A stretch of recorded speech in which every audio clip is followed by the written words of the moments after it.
Hello, brother. Does anybody know the truth about anger and how it's affecting your life and relationship? It will be making you a worse person. Without conquering your anger, you can't become a successful person in your life. I show you how it's done with help of one story. A long time ago, a young Zen monk was living in a small monastery that was located in a forest which was near a small lake. The monastery was occupied by a few senior monks while the rest were newcomers and still had much to learn. The monks had many obligations in the monastery, but one of the most important ones was their daily routine, where they had to sit down, close their eyes, and meditate in silence for hours at a time. After each meditation, they had to report their progress to their mentor. The young monk had difficulty staying focused during his meditation practice for a variety of reasons, which made him very mad.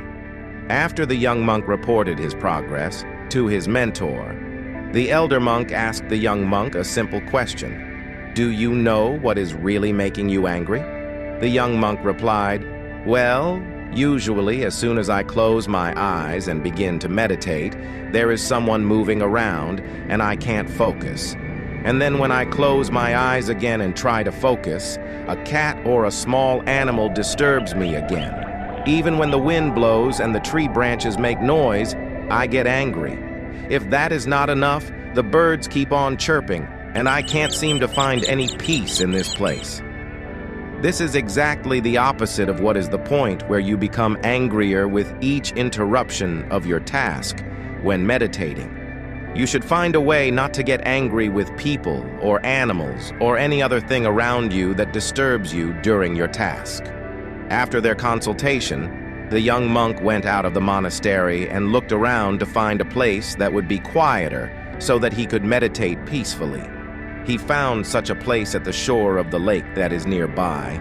He brought his mat, sat down, and started meditating. But soon a flock of birds splashed down in the lake near where the monk was meditating. Hearing their noise, the monk opened his eyes to see what was going on. There were still things that would disturb his peace, and he again got angry. Then one day, the monk saw a boat tied at the end of a small pier. And right then, an idea hit him. "Why don't I take the boat, row it down to the middle of the lake and meditate there? In the middle of the lake, there will be nothing to disturb me." The monk sat in the boat, rowed to the middle of the lake, and started meditating again.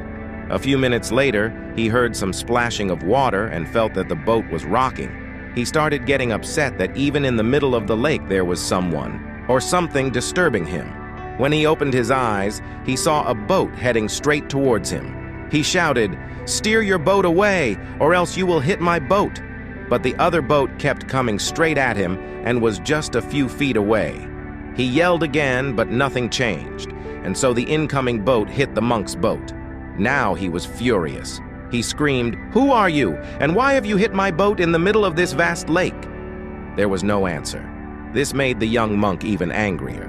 He stood up to see who was in the other boat, and to his surprise, he found that there was no one in the boat. The boat had probably drifted along in the breeze and had dumped into the monk's boat. The monk found his anger dissipating.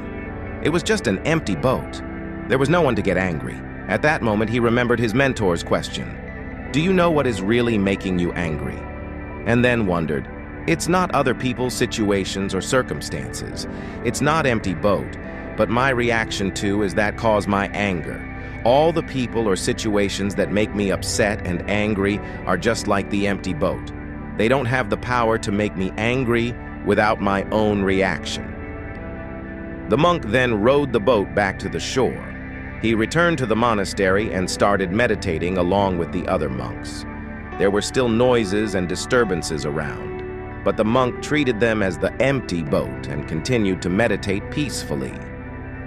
When the elder monk saw the difference, he simply said to the young monk, "I see that you have found what is really making you angry and overcome that." Meaning of the story is anger is like, others are merely an empty boat. The anger lies inside me. The anger is not coming in the outside or our perception. It's about how we took inside. Okay guys, we will see the next self-improvement video. Like the video, comment your thoughts. Subscribe for more videos, and turn on bell button for notifications.